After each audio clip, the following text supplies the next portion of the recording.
So you guys might have seen a lot of pictures of the next season's operator for Delta Force roaming around the internet, and you probably know their name is Knox by now, but you might not know what they do. And thankfully today we've got a huge info dump on that character. We also found out the new guns that are coming and a new bow apparently. Oh, a bow is coming. Spoiler alert, a bow is coming to Delta Force.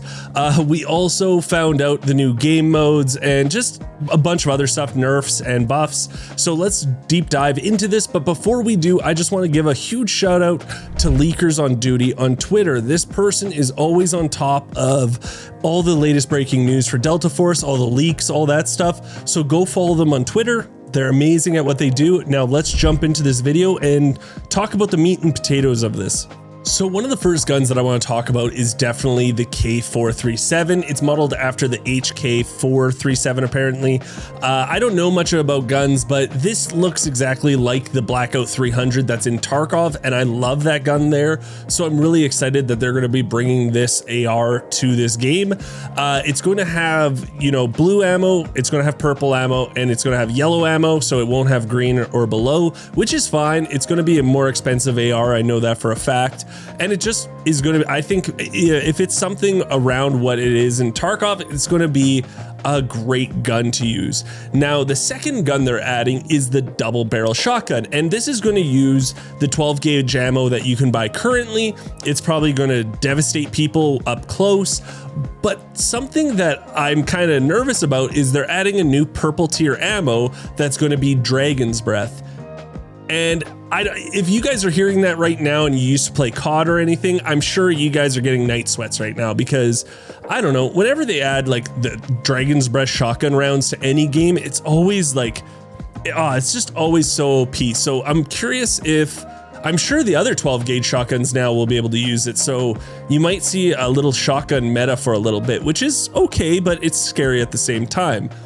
Now, the really interesting weapon that's getting added isn't a gun at all. It's actually a composite bow. I'm not quite sure why they're adding this. You know, I don't know who asked for a composite bow, but it's definitely going to be very memey and I'm going to be using it. It's going to be a lot of fun, I'm sure, but it is only going to have 3 tiers of ammo. It's going to have your blue, your purple, and your yellow. So it kind of is odd that they wouldn't go green and below on this one, but they're not doing that. Maybe it'll change, or maybe we just don't know yet, but again, it's going to be there. So yeah, you know, the Blackout 300, a double barrel shotgun, and a composite bow is coming to Delta Force in the next season. Now, if you follow the development of this game, you might have seen this roadmap before, and you might know that, hey, the next big, you know, feature of the next update is going to be night raids. And I'm really excited. I loved night raids in Tarkov, but I'm kind of let down because it's actually only happening on Zero Dam, and I actually have a really big conspiracy theory on this, and that's because the only map people can queue into is Zero Dam, because if you try any other map, it's almost impossible. At least for me on the west coast of North America, it's so hard to get into other maps. It's just a fact. The queues are awful, but I really wanted this to come out with Leali Grove 2. I thought, you know, a night raid on Leali Grove would be really cool, but it's only happening on Zero Dam, which is unfortunate, but hopefully they expand it later on. Now, something that really is piquing my interest is whether or not this is a true night mode or if it's just going to be kind of night, you know, because they do have night vision goggles coming. We saw a picture of them, and there's going to be 2 helmets that carry these. They have 25 HP points and then 50 HP points. And what I'm curious about is if you don't wear those, or if you don't have a flashlight on your gun, which is another thing, which is, you know, flashlights might have use now, but if you don't have either of those, is it going to be like you can't see at all, or is it like you can't really see that far? I'm really interested in this. I think it's going to add a lot of cool different gameplay to it, but the biggest issue I have is it's only on one map. We need it on a lot of these maps. It would be way cooler. That's just me. Now let's jump into the Knox part of this video, because that's pretty much where everyone wants all the details, right? We don't know who this character is. We're all waiting to see what his abilities are, and I'm finally going to be able to tell you. So his tactical gadget is called a rotative blade cruiser, and right away when I heard about this, I thought of the game Dark Sector. I don't know if you guys have ever played it on Xbox, but that's what I pictured in my head. I know you won't be able to control it, but it just reminds me of it. Anyways, so it's a rotative blade cruiser. It takes out a small tracking device that locks onto enemies and follows them when thrown. Also, side note, you will be able to hear when it's locking onto you, and you will be able to shoot it down. Now, if you don't shoot it down in time, it'll explode, and it'll explode on enemies on impact to release blades that deals damage, slows down the enemies, and it'll inflict the bleeding debuff. Locking on an enemy from behind with the device will be much faster.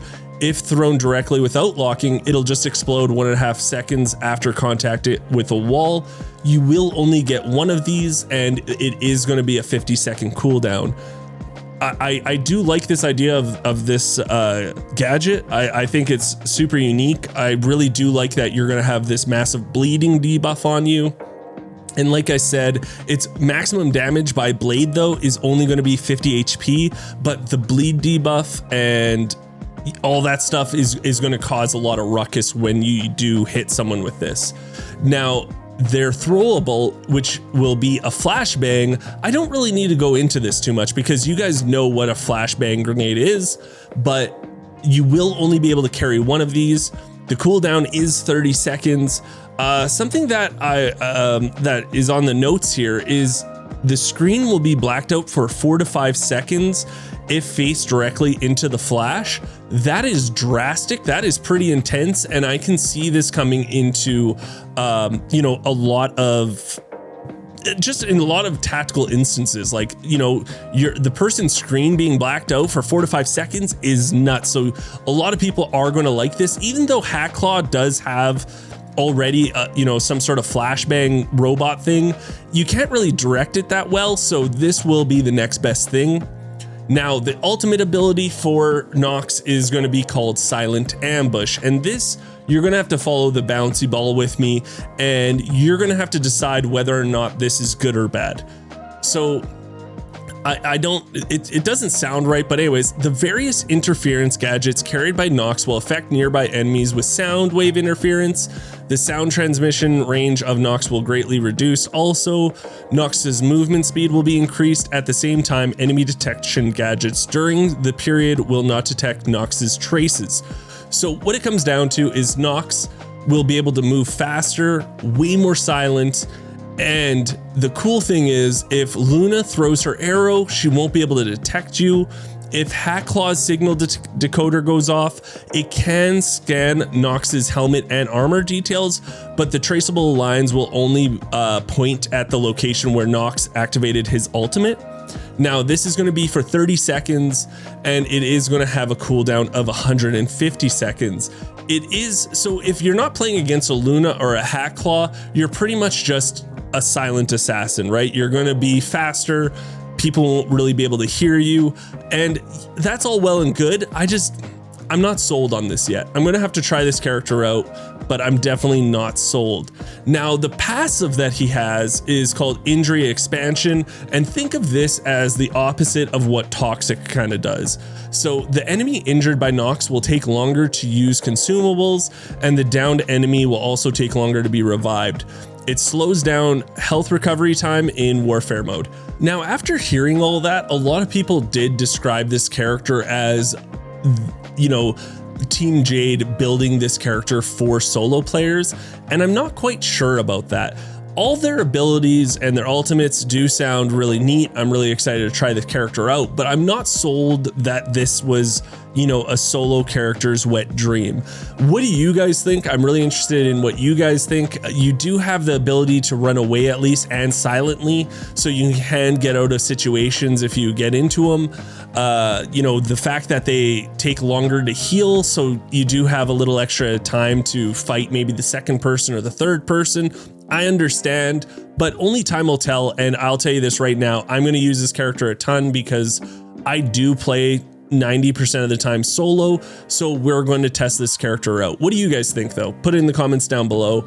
Again, thank you just for watching this video. If you like this style video, I do a lot of news, I do a lot of gun builds, I do a lot of story-based content. Subscribe to the channel. It is free for you guys. It does mean the world to me. Also, I do stream live here 4 days a week on YouTube and also on twitch.tv. So come by, hang out, and until next time, I'll talk to everyone later.